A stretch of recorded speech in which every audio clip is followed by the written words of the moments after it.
Letter from a Father. William Arkle.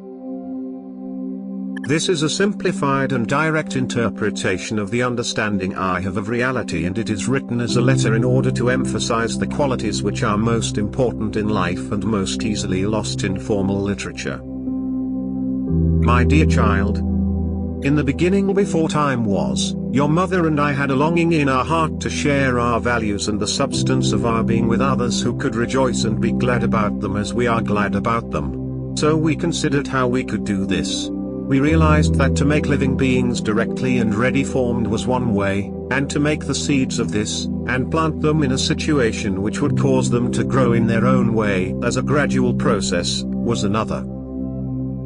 There were two things we had to bear in mind.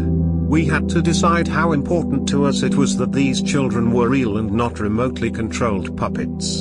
And we had to decide how we could guide and teach them what we knew they would have to learn without them losing the position of judgment for themselves over the values which we already knew to be good.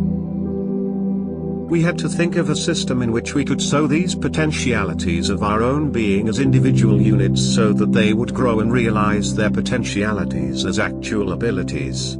In the process, we would have to be careful not to dominate them too much, or we would destroy their individual differences and the integrity of their reality. But we also understood that they would have to grow into a certain type of person if they were going to be able to understand what we had to show them and give to them. And of course we realized that they would begin their growth as our children, but that what we really longed for was not that they should be our children, but that they should slowly mature and become our companions and friends. For our longing was to share this undemanding gladness in other centers of being who were in harmony with us but who were truly independent individuals to us. We understood this relationship to be the most delightful, and one which was open to endless variations, and these variations seemed to us of the greatest value since they had an absolute creative context between them. I mean that when we had companions who had matured to this position, and had decided to accept your mother and myself as their friends, and one another as friends, then there would be an endless variety of possibilities for future projects of creation in which we could all share and which would give us tremendous enjoyment in the doing of them together. For we are not limited in any way that matters, and there is nothing that we could not try out as an experiment so long as it seemed to us to have in it that integrity and affection which is the very basis of our nature. In order that your being should mature slowly and fully, we had to think of a way to bring experience to you which would awaken you without overwhelming you, and in the process of awakening you enable you all to become different in your individual ways.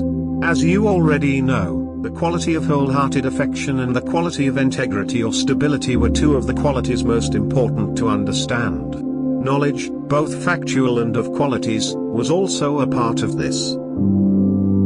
I want you to understand just how subtle this process of growth and development had to be in order to retain the fundamental factors which carried the real value of your very being and which would give you absolute value of being, which would, to you yourself and to your friends, be recognized as the gift of the very best of our ability. For it is only the very best thing that your mother and I will allow ourselves to give to you, and over this we have to take the responsibility, and over this our decision is unshakable.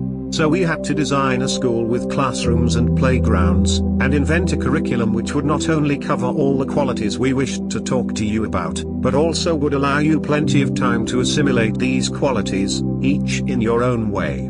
You see how the individuality of your own being was of the essence of the matter from the very beginning. You were the one who was eventually to become aware of your own uniqueness and individual value, and you were to learn to carry the responsibility that goes with this gift. We, most of all, felt as our deepest and dearest wish, when the time came that you understood what it was that we had undertaken on your behalf, that you would be glad, and choose to take up this option we have offered to you as our most loving gift, and live together with us as your friends and helpers. But, as you know, in the case of friendship, the relationship between the two sides must be one of perfect balance and understanding, and has to be freely and spontaneously taken up and maintained. Therefore our purpose was to bring you to a stage in your experience when you could understand what we were offering as friends, but we had to arrange for you to have an alternative open to you, for friendship and love cannot be thrust upon people or they cease to be real. Now, if you will follow me carefully, I will try to explain what the alternative was. If you have understood that our personal love and friendship was one way for you to take, then our impersonal eternal being was another way for you to take if you so chose. In both cases you would come to eternal life, as this was the basis of our gift, but if you did not notice or did not respond to our personal nature, then you must be in a position where you could respond to all the qualities that we hold to be valuable but which do not involve our own personal love or friendship, thus uniting with our impersonal aura or being, which is itself bathed in love. If this seems to you to be too involved, then let it go for now, since it does not matter until it feels to you that it matters. Already we have laid the ground for the great problem which faces you in the world today and, so far as you know, has always faced your lives on earth. I have always heard you ask why I allow the terrible things to go on in the world between man and between man and nature. You not only wonder why hatred and anger and fear should lead people to do unspeakable things to one another, but you have wondered why the universe seems to be indifferent to your very existence and to be unconcerned which way you act. Indifference is one of the worst responses to feel coming to us. We would quite rightly prefer praise or blame to this cold and empty feeling. The value of my answer to you will only increase as your understanding increases, so you must try very hard to see the problem from my end or you will never understand it at all. I hope that all of you, when you were children, remember a time when your parents acted for you in such a way that it infuriated you, when they acted as though you were not there, or as though you were only an extension of themselves. Perhaps they apologized to someone on your behalf instead of letting you do it yourself, or they got you out of some trouble by using influence which you knew was unfair and left you, as a person, out of the reckoning. You knew that, when you were not allowed to carry the consequences of your own actions, you lost some vital essence in your own being.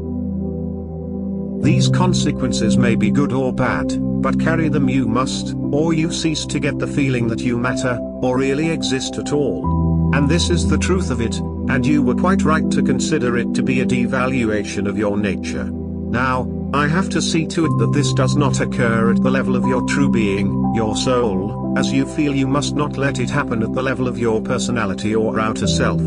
So I have made your school in such a way that it becomes real to you and does not remain a game. I and your mother have hidden ourselves away amongst you in order that you should not escape too easily your lesson in responsibility.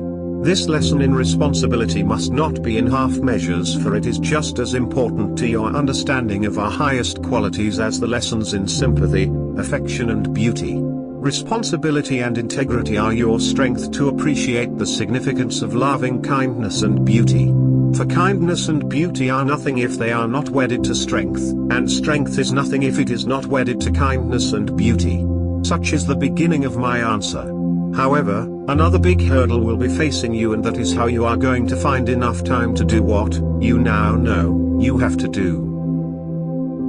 In order to help you to understand my attitude towards time, I must explain what time is as a part of the carrying out of my undertaking for you. If you can imagine that what I have to say to you and teach you were written down in a book, then time is that interval of consciousness which is necessary for the contents of the book to be read and understood by you. Since you realize that each one of you is a little different to the other, you will also realize that some read quickly and others slowly, but also some assimilate what they have read quickly and others more slowly. You see here an infinite number of requirements, and you also see that to read quickly is one thing, but to fully understand the significance of what you have read is quite another. To put you all together in the same situation, and expect you all to respond in the same way and in the same time, would be completely contrary to my hopes and expectations for you. So what I have done is to design a curriculum which allows each of you to grow and respond in your own time, and in your own way, and thus the complexity of time is as the complexity of this condition of our collective engagement in the use of consciousness. Or shall we say it is in fact a meal that we all eat but which we all differ in the way we eat and digest it. So time is not what it appears to be, it is only what you require it to be to receive into yourselves its content.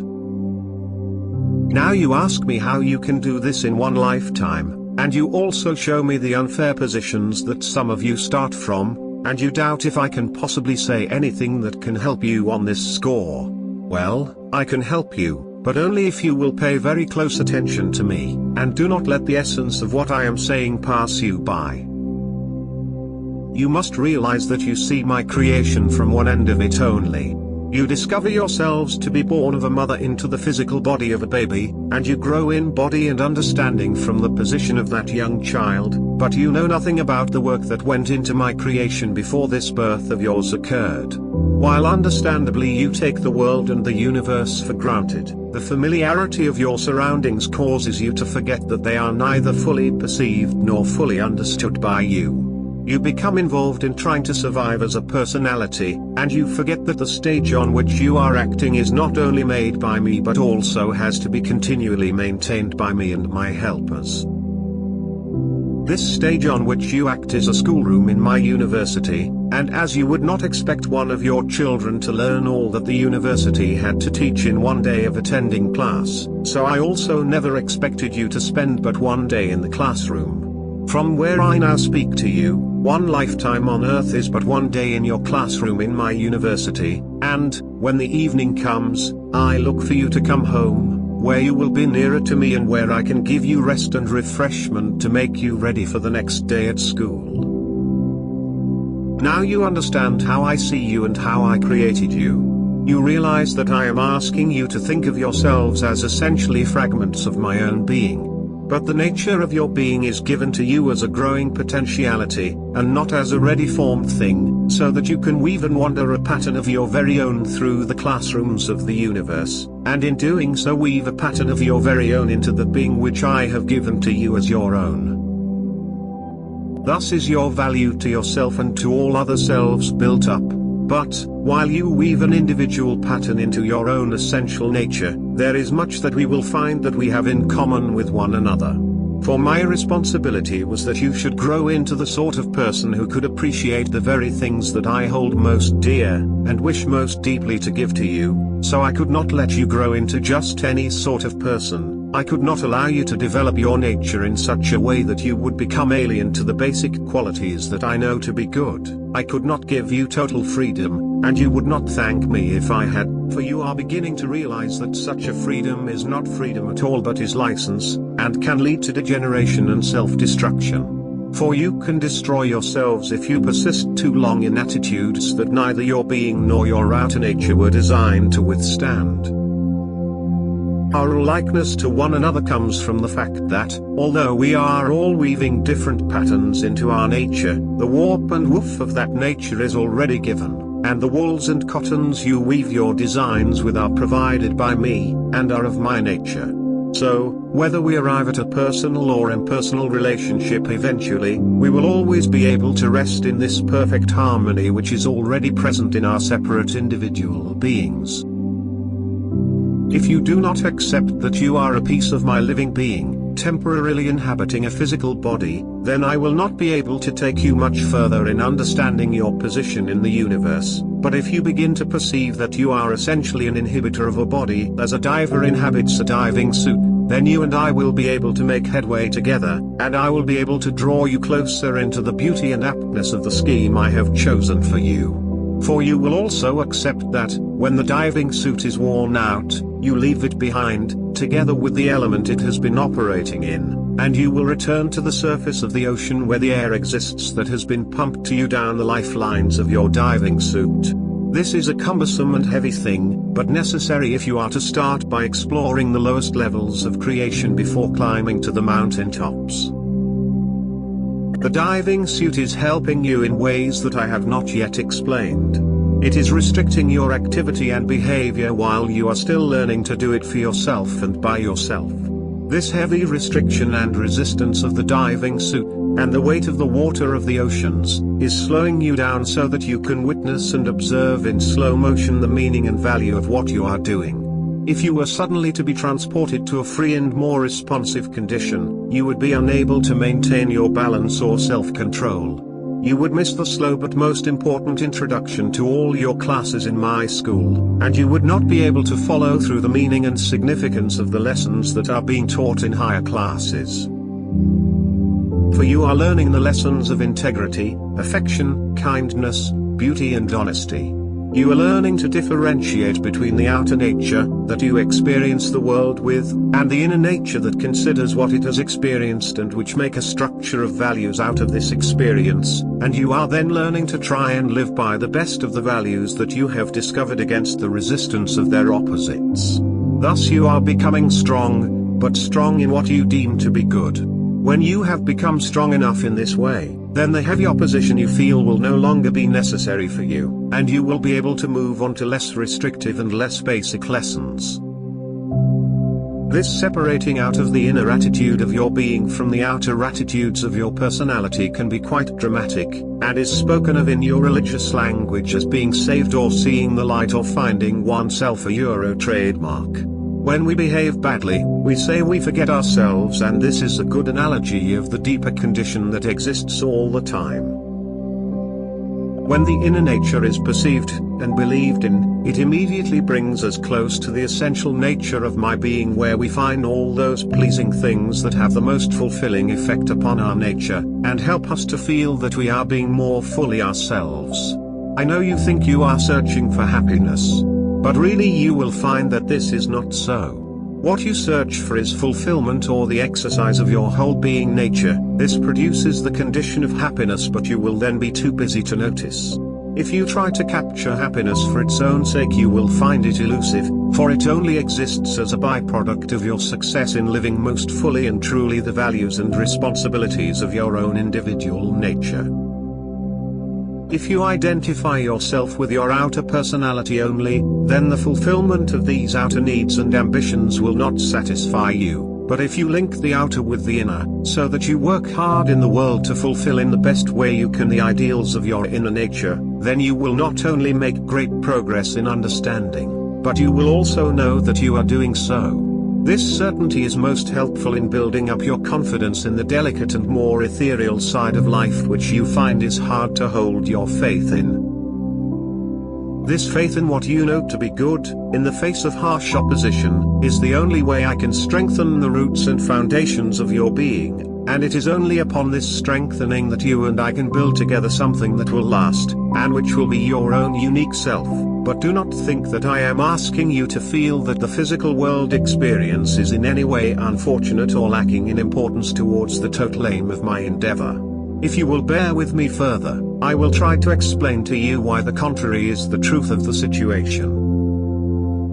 I would like you to consider that, in your own experience, if you intend to manufacture something which has not been done before, you do many calculations and drawings on paper, and you have many consultations with your helpers before you consider starting work on the material object itself, and you know that, however careful and accurate you have been in your planning stage, that the problems of putting the ideas into actual physical working condition are always great and always contain some unpredictable elements.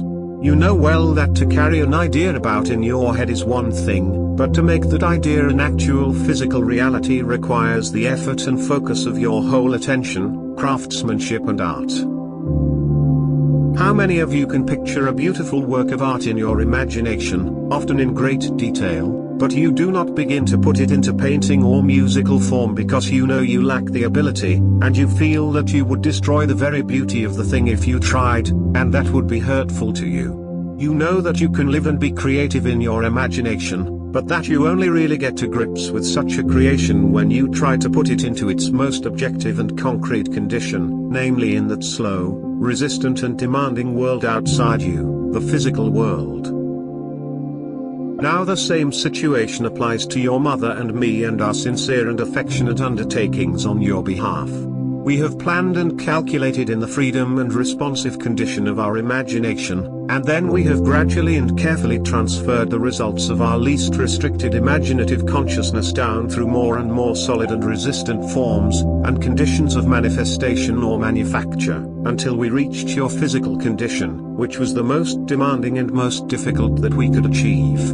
For we could not go beyond that which we could safely manage, but we had to go to the very limits of our ability in order to draw out the greatest benefit and treasure from our endeavor.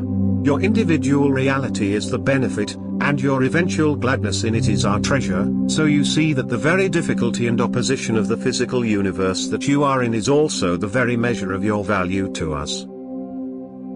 If we had not cared so much about the reality of our gift to you, we would have spared you and ourselves the pain and difficulty of this extreme form of concrete and differentiated experience. As it is, we very often stand outside the railings of your playground and weep over the bullying that goes on amongst you, and we are tempted to interfere when we know that we must not do so. For, if we did interfere at the wrong time, we would immediately detract from the essential condition of individual responsibility which you must be taught to take up for yourselves and know to be an essential part of your reality. For, if you do not accept this responsibility, then you cannot accept or receive the gift of your own individuality. This is our gift to you, and understandably you feel more inclined to hate us for it than thank us, for its birth in you must be painful as well as joyful. This you will shortly understand. The fact that you would have to experience pain and joy in order to know good and bad, and better and worse, was known to us from the beginning, but many of the details and consequences of this remained for us to resolve as they occurred. You can be sure that the physical universe is my greatest handiwork, and in it I achieve my most valuable and creative work, and, if this physical condition is where I do most of my work, you can be sure that it is here that I am giving you my very closest attention, even if, as I have said, I hide myself from you and do not interfere with you. At this point of my effort, every aspect of my nature comes together in its most concentrated and differentiated condition. To put it another way, my more adaptable and responsive stages of creation, which you call heaven and paradise, do not contain the earthly condition, but the earthly condition does contain the other conditions of my manufacturing process, from the most heavenly and tenuous, down through the intermediate stages of formation, to this, my most highly defined and slowed down condition. Although you only gradually become aware of the presence of these more delicate stages of my work, they are nevertheless all around you, so it is here that you can get the greatest understanding of my nature in its detailed significance, and it is here that I continually learn things about you and about myself. Only here are you in the best position as spectator to judge and value the qualities of being and consciousness as they work out amongst themselves in practical situations, so here also is the best position to learn wisdom, but I do not wish to make your work and my work sound easy. The situation is such that it can demand and absorb our very best efforts all the time. This means that, if you or I do not respond to our position as teacher or learner sufficiently well, then troubles and difficulties set in which demand special remedies. For instance, I know you wish to ask me why there should be so much illness and disease in your world. One answer is that the collective feelings and thoughts, as well as actions of the people of Earth, have for so long been contrary to those of kindness, affection and sympathy that the physical and psychological atmosphere has been contaminated by them, and weakened from my true intent by them, but, as I have told you, even if it takes a long time you must as far as possible live out the consequences of your activities. Now, if the atmosphere of your world contains the energies of your wrong thoughts and feelings, these energies, as any scientist will explain to you, will have to go somewhere and cannot be immediately dissipated or neutralized. Their effect is therefore to cause pockets of inharmonious imbalance in that delicate scheme which we call the balance inherent in all creation. Without this balance there would be no stability, and without this balance the interrelated and complex activities of living cells and organs become disorganized, and produce contrary results to those that they should produce. But I want you to understand that disease and suffering is not a thing that I would wish on you, and, if you will believe me, I suffer these pains with you and for you, although I cannot just take them away from you since they are part of that context of responsibility that is your essential burden. There are so many other things I wish to say to you that I must allow you to carry this argument into all the practical situations for yourself, for the effects of this sternness on my part, and the painful savoring of them on your part, are unlimited and form the strong and unflinching basis of my work with you on your own reality. If such disease and pain, malformation and destitution were the end of things for each of you, then it would be different. But, as I have tried to explain, you do not know it, but I keep you and cherish you in ways that would amaze you, and I am not averse to repeating lessons and situations in your schoolroom on earth until you understand what I have to say. And if those days be very many, and each day a lifetime in your sight, then try and understand my purpose all over again from the very beginning, and realize that time and the world are at my service and were formed by me to teach you the one thing that seems to you beyond the bounds of your wildest dreams, which is my divine affection and the qualities that go along with it. Whether this divine quality of consciousness be taken up on a more or on a less personal basis, the same loving concern is shed from me and from your mother upon each one of you, and the personal relationship we take upon us is between you and us individually, and no other person has any say in what it is or how we make it, for there lies one of the endless mysteries of our love. One of the most important ways I have chosen for you to learn what is vital for your understanding is to find yourself a part of a family situation on earth, for here you are able to go through the experience in one single lifetime, and with unbroken continuity, the experience of being a child, a mature individual and a parent. In this situation, if you will only learn to pay close attention to it, are all the mysteries of the universe that matter to you. If you take the trouble to stand apart and observe closely all the relationships that exist in your family situations, you will be able to observe as completely as you will how the problems of life arise, why they arise and how they are solved. The family situation is a very special gift to you, and one day you will be surprised that you took it so for granted. I have not yet explained to you that you are not my only children, and that I have not brought you all up in the same way. I explained that I have gradually brought the physical universe into being by planning it and organizing it at more ethereal levels of manifestation, where the stuff of manifestation is more responsive and mobile. These levels are called by you more heavenly levels of being, for in them everything is more in harmony and more expressive of the intense beauty which to me is so valuable. As these ethereal forms of manifestation were brought into existence, so did I cause other of my children to be born into them. They grew up and matured in these conditions where their attention was filled with the direct and indirect presence of your mother and myself. We wished them to become familiar with us in this way because we were going to need them as helpers while our plan of creation grew outwards from us to more remote and unconditioned levels where our personality also became less dominant, and where other personalities, your own, would in future time be able to grow up in a slower and more difficult environment but a more independent one.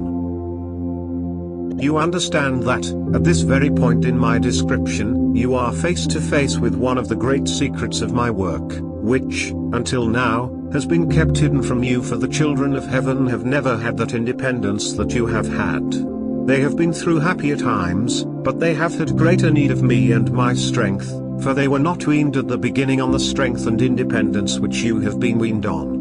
On the other hand, without their loving help which they have given to me, I could not have undertaken this difficult out-of-classroom work where I need them to guide and instruct, to maintain and repair the classes, classrooms and playgrounds on which you thrive and on which your reality and future depend.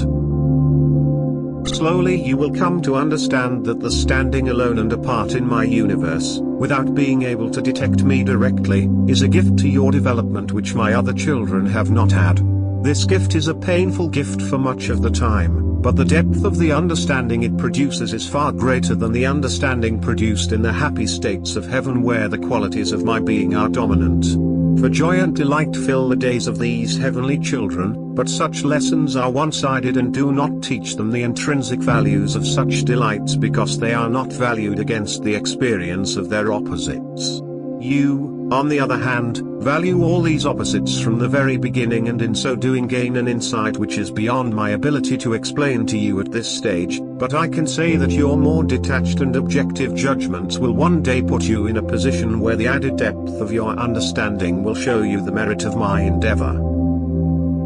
My heavenly children help me to guide and teach you, and some of them come to earth and join you in your present situation as ordinary human beings. Thus they come partly to give you a little of heaven, and partly so that they can experience a little of this earthly situation themselves, and so gain in wisdom and knowledge of me from another direction. So be quite clear about the fact that, although they help you now to overcome many of your problems, one day you will be able to give to them the fruits of your experience, and you can be sure that when that time comes you will do it very gladly. Try to become clear in your own understanding how you feel towards your own children of Earth. When you feel clearly the real depth of the attitudes you should properly find within yourselves towards them, then nearly all of the questions you have about my attitudes towards you will be answered.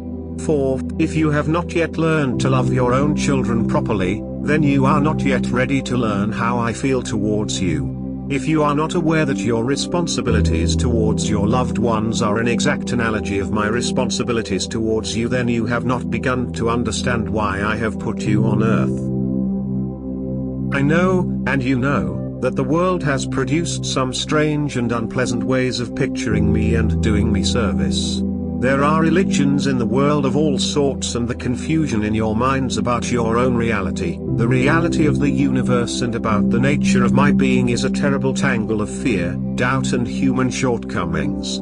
I would like you to try and raise your eyes above all this towards the one simple and salient fact that my nature is made of a degree of love which will go far beyond any longing you have ever carried in your heart as yet, and, if such was my nature from the beginning, then such will always be the starting point for any understanding that you have of me. If your understanding tries to start from a lesser position, then it will produce for you a lesser vision, and one which may well hinder and hurt you if you try to live by it or serve it in ways which would be foreign to my ways. You often picture me in your hearts as something less than a kind and strong human being, but, if you look at all the fine qualities that the world has witnessed, and then think of me as having them even more abundantly, then you will come closer to my bigness of heart and bigness of mind. Remember, I do not look for reward or praise for my gift to you, I give it with gladness and without thought of you being in any debt to me, but you must realize clearly that the very nature of my gift requires that you must value it and love it as I do, for I too love the qualities that I value, but I do not worship them. I adore what I aspire to. I am living, which means I have ideal objectives for which I work and to which I aspire. These objectives I love. If I worshipped them I would feel that I had an exaggerated and unbalanced attitude towards them. To love something is one thing, but to worship it is another. Worship creates a gap in our understanding and valuation, and into this gap creeps fear and self-deprecation. Neither of these qualities are good in my sight, and I do not desire that you should worship me, for it produces servility and fear where I should prefer friendship and affection. Adoration is an extreme form of affection, and, as such, it is a wholesome thing, for it does not destroy the adorer in any way. Hard though some of these words will be to you, it is better that you try to understand them, and in so doing understand the one who draws you by the affection he has for all good and beautiful things. Love expresses itself in action, and you call this loving service, but, in this context, I do not like the word service, for it hides the true meaning of love in action. Love in action does not consider itself to be service or anything measured in terms of merit, but there is such a thing as service which is not love in action and is performed to make the performers feel good, or admired, or to obtain hope of a reward from some source of power they think of as their God. While you will understand that the intrinsic degree of love in service is a graded proportion, you will understand that, where there is little real love, the things that take the place of love are sometimes harmful to those involved. So you see how it hurts me to feel that you are serving me or worshipping me if the motive of love is lost or forgotten. You will tell by my letter that my considerations are such that, in your eyes, I would appear to be what you might call humble and approachable, and quite simple where my affections are concerned. Now you examine in your own imagination the deepest and most perfect form of affection, which is my love, and you will realize for yourself that there is no motivation to be above you in the sense of being superior to you. My responsibility to you is such that I remain your keeper in the overall sense, but, if you knew with what degree of sweet care that keeping is carried out, you would no longer wonder at my coming down to your level, as you put it. In the past I have come to you through the kindly help of my most understanding and developed children, and one of these especially fulfilled the task of presenting you with a picture of my nature which you could witness directly. To this day there is hardly one of you on earth who yet understands that which he tried hard to teach you. The one thing you find so difficult to bear is this very simple and wholehearted affection which I have for you and which he showed you. You would rather have me in any dress but this one. I know you feel I should be treated with great importance and reverence, but in so doing you make me untouchable and unapproachable, thus you destroy the vision that was given to you with so much love and courage. The one who gave it, and the one he gave it on behalf of is with you still. There is no reason why you should not gather up the threads again with more understanding and with our help, but you must get rid of your own hard hearts and small-minded attitudes. My dear son who came to you in this loving way is called by the personal name of Jesus, but with him was my firstborn son, the image of my aspiration for you, who, as my eldest son-daughter, I have given the special task of taking charge of the middle and outer portions of my creation, so that he will keep that aspiration alive in those regions, and in order to give him that experience of such great responsibility and the wisdom that is learned through such responsibility. So my firstborn son-daughter is for you all, in this special way, both father and mother to you. He will bear you up as his child until he knows you are ready to become more directly, as he is, my child. For his part of the school of the universe is the lower school, and there he works, and I along with him as any of you might need us. For, in my school, the higher and the lower continually overlap because the highest is always trying to penetrate to the lowest and most outward forms of my creation to make them more and more perfect.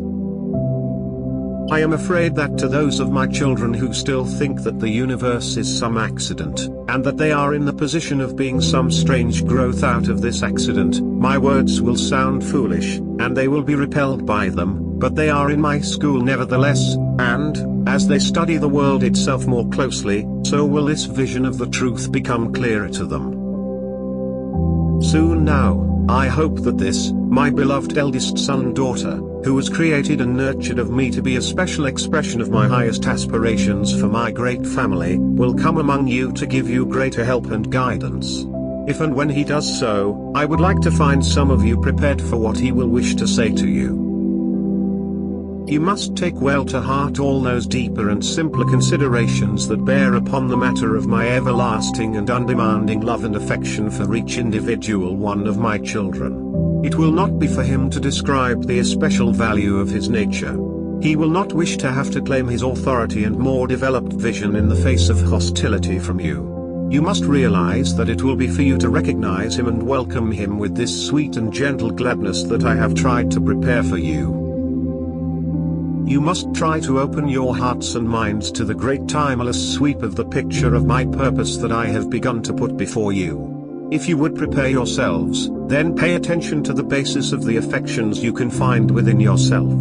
Free yourselves of mechanistic and power interests. Realize that, although I accept all your actions towards me in the best spirit that I can, there comes a time when you must understand that the only aspect of them that I am concerned with is the integrity of the affection which they contain. This affection may be for me as a person, for beauty, kindness, love, or any ideal quality, but it must be truly meant.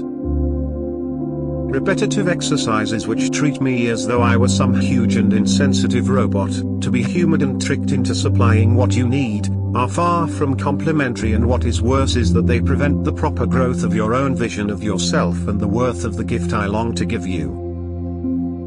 You will notice that I have been talking to you as a person, and using the word person, when I describe our relation to one another. Now you know as well as I do that this can be a misleading term to use for the reason that it can refer to a Divera Euro TMS suit with little or no diver left in it. By this I mean that the outer physical personality can lose touch with the child of my being who should inhabit and control it. In fact, the child can find itself as the diver being controlled by the diving suit, and it may become identified with the wishes and desires of the strong and heavy diving suit, which is a living thing and not a manufactured garment. Thus our analogy is not a complete one, for it only describes half the situation.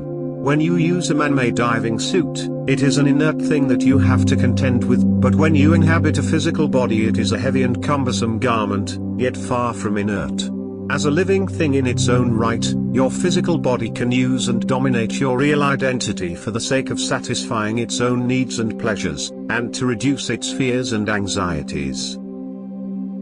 You were right to think that I was making too simple a case for the situation you find yourself in, for, while you are an individual portion of my being, you are also likely to be less aware of this reality, and more conscious that you are driven from one thing to another by the needs of your physical nature, which can seem to be your whole nature. Part of the work of my school is therefore to show you slowly but surely that the situation is not a correct one when you feel you are identical with your physical personality. The development and strengthening of your real identity needs this opposition, and the stronger the physical characteristics of the body it is associated with, the stronger the nature of your real self will have to be if it is to determine and guide the expression of the outer physical nature. If you find it hard to control this lower nature, you will feel it to be better to inhibit this outer self as much as you can, because nearly all its actions make you feel ashamed of it. But, if you succeed in being able to control the lower nature, you will wish to express yourself through it as fully as possible, and will feel that this is doing your best in living a life which you are not ashamed of but rather fulfilled through. You are in a situation where your own private world which you live in will be what you make it. If you allow it to be dominated by the wishes of your physical nature, you will feel alien to it even if you are carried along by it. If you feel like a stranger to yourself, it will make you unhappy, and you will doubt your own true identity, and you will lose faith in all the higher values in life. You may disguise the situation to the people around you, but inside yourself you will feel lost and helpless and degraded. My work is to increase your sense of reality to yourself, and make it feel of great value to you, without it spilling over into pride and selfishness. The balance between the over-subdued nature and the over-inflated nature is not easy to keep, and is a necessary balance to be achieved before other values can be built in. The foundation lessons to be taught are thus integrity and responsibility, combined with affection and sympathy, but added to an ability to feel a balanced importance in the scheme of things. It is not an easy thing to believe you have great value and ability, and at the same time maintain a temperament which does not try to show off and impress people, and perhaps even dominate them. Every new gift I give you with trepidation, because I know you are more likely to misuse it before you learn to handle it correctly. So, to me, a gift can appear like an ordeal and a temptation, and I am worried when I see some of you working to achieve special powers which may well be your downfall so far as the graceful balance of your temperament is concerned. On the other hand, I am glad when I see you developing gifts as a result of loving aspiration and wise discrimination, for such gifts I know will surely benefit you and all those associated with you.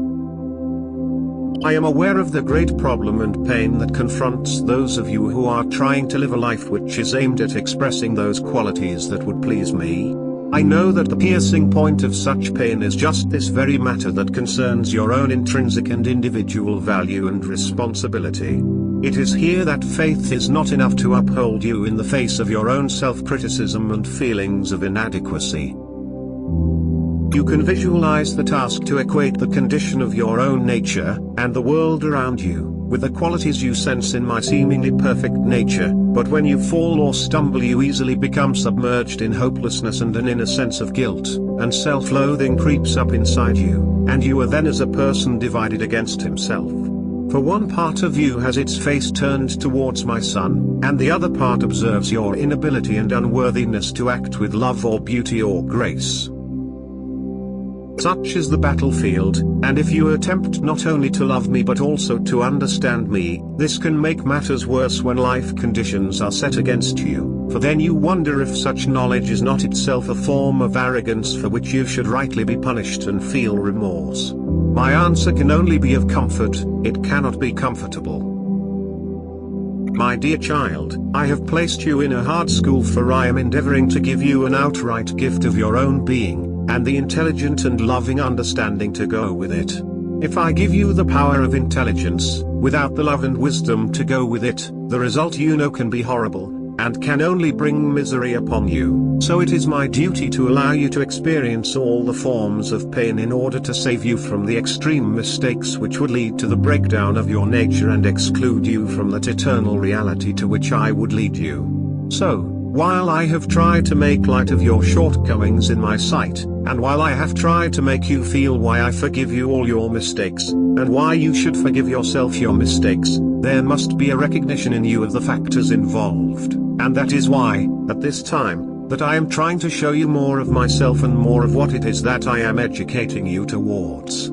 For if you begin to understand these biggest factors in creation, then you will find it easier to orientate yourselves around them and find that you can avoid many of the problems and pains that at present seem to be unavoidable. If I can make the vision and motive of my Son clearer to you, then, when you turn to it, it will supply you with strength and understanding which, added to your faith, will uphold you more firmly in times and conditions of adversity. The Son is held for you within the innermost heart of my nature, and it was from this heart that my aspiration was personified for you in the nature and being of my eldest child who loves you as I do. For, in personifying him, I have clarified my aspirations to myself, and at the same time created a living guide, helper and friend for your benefit, to ease the difficulties of your growth and comfort you by his presence. But you say to me, please comfort me and ease my pain all the time, and I say to you that many of those pains you must bear yourself until you realize that you are the cause of them. You see, it is nearly true that, if I would really punish you, I would give you what you ask for in your prayers to me.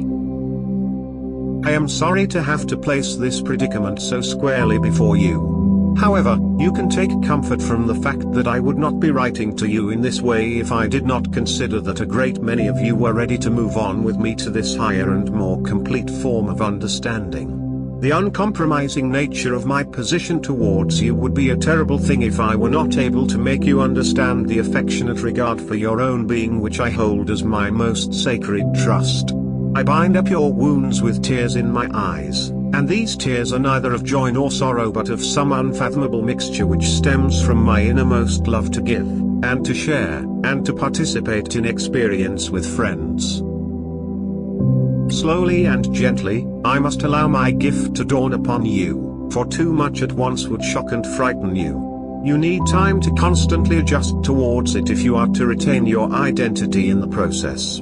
If you should lose or give up your own individual identity, then I have lost the essential part of my gift, which is to have someone to give it to. You will have lost not only the understanding of the completeness of my endeavor, but you will also have given up that separateness of identity from which you could have loved and enjoyed my friendship. To some, my words will seem like heresy, but I do not want merely to love myself through you as mirrors. If you are afraid to be yourself for my sake, with all your faults, then you have taken yourself out of the very soil in which I could have nourished you.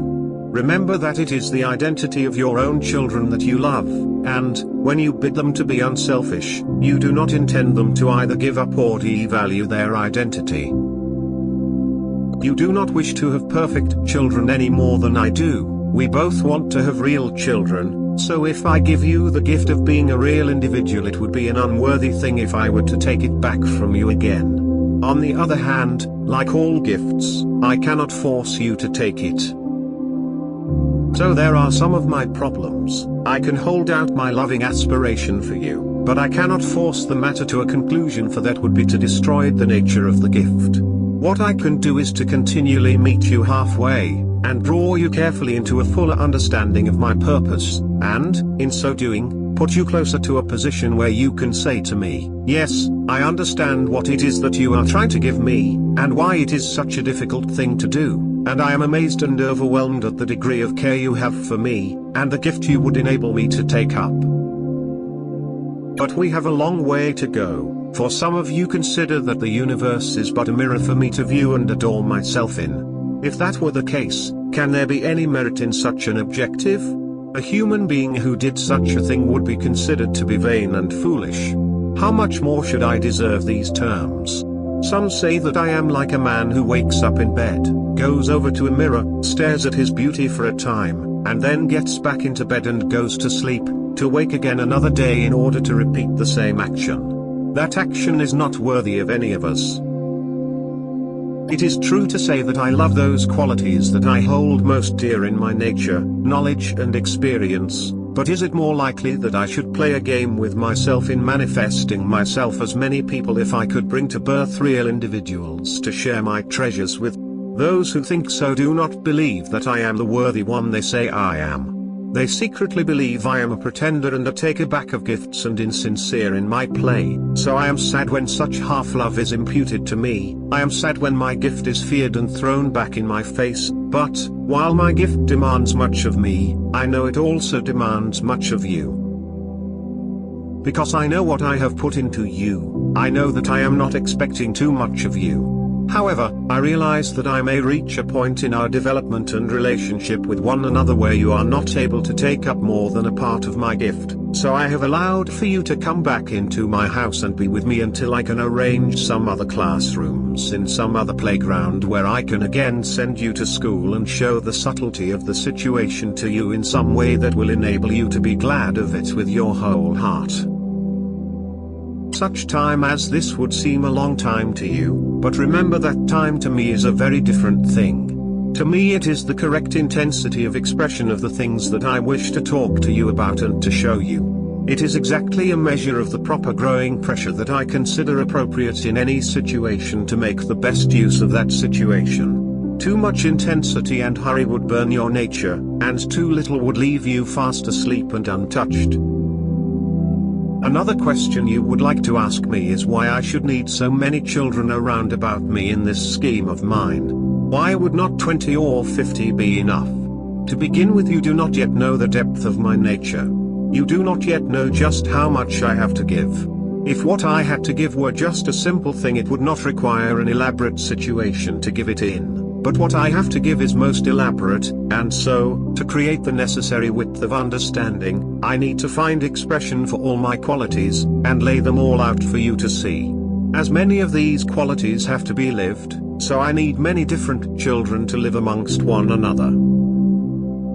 My plan was vast in your sight because my being is vast also. But do not let that be a cause to think that any of you do not matter to me. You matter to me all as individual children and also as players in my play.